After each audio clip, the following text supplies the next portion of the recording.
Hey there, and welcome to day 23 of the Bible in a Year podcast.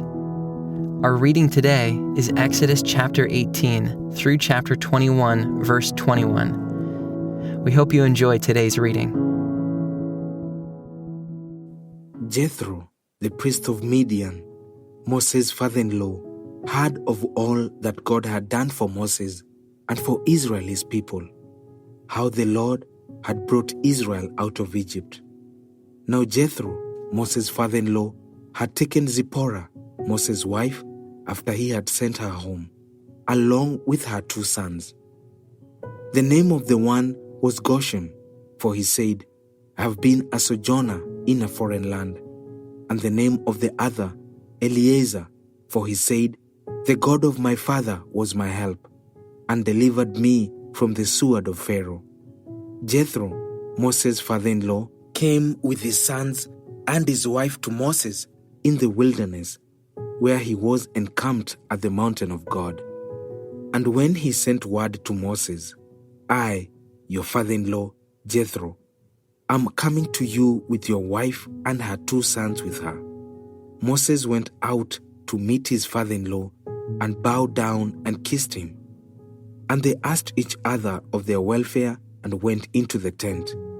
Then Moses told his father-in-law all that the Lord had done to Pharaoh and to the Egyptians for Israel's sake, all the hardship that had come upon them in the way, and how the Lord had delivered them. And Jethro rejoiced for all the good that the Lord had done to Israel, in that he had delivered them out of the hand of the Egyptians. Jethro said, Blessed be the Lord, who has delivered you out of the hand of the Egyptians and out of the hand of Pharaoh, and has delivered the people from under the hand of the Egyptians. Now I know that the Lord is greater than all gods, because in this affair they dealt arrogantly with the people. And Jethro, Moses' father-in-law, brought a burnt offering and sacrifices to God. And Aaron came with all the elders of Israel to eat bread with Moses' father-in-law before God.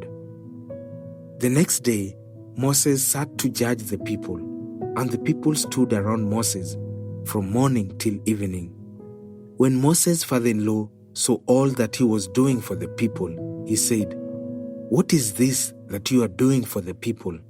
Why do you sit alone, and all the people stand around you from morning till evening? And Moses said to his father-in-law, Because the people come to me to inquire of God. When they have a dispute, they come to me, and I decide between one person and another, and I make them know the statutes of God and his laws. Moses' father-in-law said to him, What you are doing is not good. You and the people with you will certainly wear yourselves out, for the thing is too heavy for you. You are not able to do it alone. Now obey my voice. I will give you advice, and God be with you. You shall represent the people before God and bring their cases to God, and you shall warn them about the statutes and the laws, and make them know the way in which they must walk and what they must do. Moreover, look for able men from all the people, men who fear God, who are trustworthy and hate a bribe, and place such men over the people as chiefs of thousands, of hundreds, of 50s, and of 10s, and let them judge the people at all times. Every great matter they shall bring to you, but any small matter they shall decide themselves. So it will be easier for you, and they will bear the burden with you. If you do this, God will direct you. You will be able to endure, and all these people also will go to their place in peace. So Moses listened to the voice of his father-in-law and did all that he had said. Moses chose able men out of all Israel and made them heads over the people, chiefs of thousands, of hundreds, of 50s, and of 10s. And they judged the people at all times. Any hard case they brought to Moses, but any small matter they decided themselves. Then Moses let his father-in-law depart, and he went away to his own country.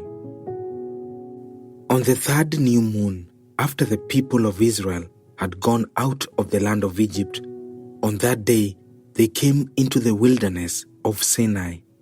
They set out from Rephidim and came into the wilderness of Sinai, and they encamped in the wilderness.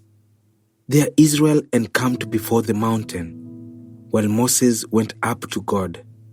The Lord called to him out of the mountain, saying, Thus you shall say to the house of Jacob, and tell the people of Israel, You yourselves have seen what I did to the Egyptians, and how I bore you on eagle's wings and brought you to myself.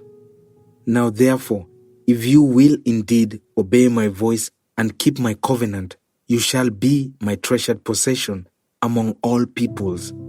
For all the earth is mine, and you shall be to me a kingdom of priests and a holy nation. These are the words that you shall speak to the people of Israel.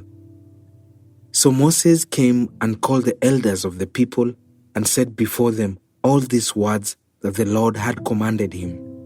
All the people answered together and said, All that the Lord has spoken we will do. And Moses reported the words of the people to the Lord. And the Lord said to Moses, Behold, I am coming to you in a thick cloud, that the people may hear when I speak with you, and may also believe you forever.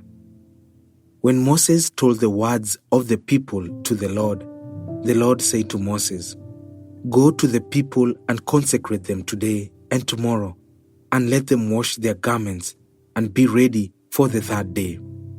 For on the third day the Lord will come down on Mount Sinai in the sight of all the people. And you shall set limits for the people all around, saying, Take care not to go up into the mountain or touch the edge of it. Whoever touches the mountain shall be put to death. No hand shall touch him, but he shall be stoned or shot. Whether beast or man, he shall not live. When the trumpet sounds a long blast, they shall come up to the mountain. So Moses went down from the mountain to the people and consecrated the people, and they washed their garments. And he said to the people, Be ready for the third day, do not go near a woman. On the morning of the third day, there were thunders and lightnings, and a thick cloud on the mountain, and a very loud trumpet blast, so that all the people in the camp trembled. Then Moses brought the people out of the camp to meet God, and they took their stand at the foot of the mountain. Now Mount Sinai was wrapped in smoke, because the Lord had descended on it in fire. The smoke of it went up like the smoke of a kiln, and the whole mountain trembled greatly. And as the sound of the trumpet grew louder and louder, Moses spoke, and God answered him in thunder. The Lord came down on Mount Sinai to the top of the mountain, and the Lord called Moses to the top of the mountain, and Moses went up. And the Lord said to Moses, Go down and warn the people, lest they break through to the Lord to look, and many of them perish. Also, let the priests who come near to the Lord consecrate themselves, lest the Lord break out against them. And Moses said to the Lord, The people cannot come up to Mount Sinai, for you yourself warned us, saying, Set limits around the mountain and consecrate it. And the Lord said to him, Go down and come up, bringing Aaron with you, but do not let the priests and the people break through to come up to the Lord, lest he break out against them. So Moses went down to the people and told them. And God spoke all these words, saying, I am the Lord your God, who brought you out of the land of Egypt, out of the house of slavery. You shall have no other gods before me. You shall not make for yourself a carved image or any likeness of anything that is in heaven above, or that is in the earth beneath, or that is in the water under the earth. You shall not bow down to them or serve them. For I, the Lord your God, am a jealous God, visiting the iniquity of the fathers on the children to the third and the fourth generation of those who hate me, but showing steadfast love to thousands of those who love me and keep my commandments. You shall not take the name of the Lord your God in vain, for the Lord will not hold him guiltless who takes his name in vain. Remember the Sabbath day to keep it holy. 6 days you shall labor and do all your work. But the seventh day is a Sabbath to the Lord your God. On it you shall not do any work, you or your son or your daughter, your male servant or your female servant, or your livestock, or the sojourner who is within your gates. For in 6 days the Lord made heaven and earth, the sea, and all that is in them, and rested on the seventh day. Therefore the Lord blessed the Sabbath day and made it holy. Honor your father and your mother, that your days may be long in the land that the Lord your God is giving you. You shall not murder. You shall not commit adultery. You shall not steal. You shall not bear false witness against your neighbor. You shall not covet your neighbor's house. You shall not covet your neighbor's wife, or his male servant, or his female servant, or his ox, or his donkey, or anything that is your neighbor's. Now when all the people saw the thunder and the flashes of lightning, and the sound of the trumpet, and the mountain smoking, the people were afraid and trembled, and they stood far off and said to Moses, You speak to us, and we will listen, but do not let God speak to us, lest we die. Moses said to the people, Do not fear, for God has come to test you, that the fear of him may be before you, that you may not sin. The people stood far off, while Moses drew near to the thick darkness where God was. And the Lord said to Moses, Thus you shall say to the people of Israel, You have seen for yourselves that I have talked with you from heaven. You shall not make gods of silver to be with me, nor shall you make for yourselves gods of gold. An altar of earth you shall make for me, and sacrifice on it your burnt offerings and your peace offerings, your sheep and your oxen. In every place where I cause my name to be remembered, I will come to you and bless you. If you make me an altar of stone, you shall not build it of hewn stones. For if you wield your tool on it, you profane it. And you shall not go up by steps to my altar, that your nakedness be not exposed on it. Now these are the rules that you shall set before them. When you buy a Hebrew slave, he shall serve 6 years, and in the 7th he shall go out free, for nothing.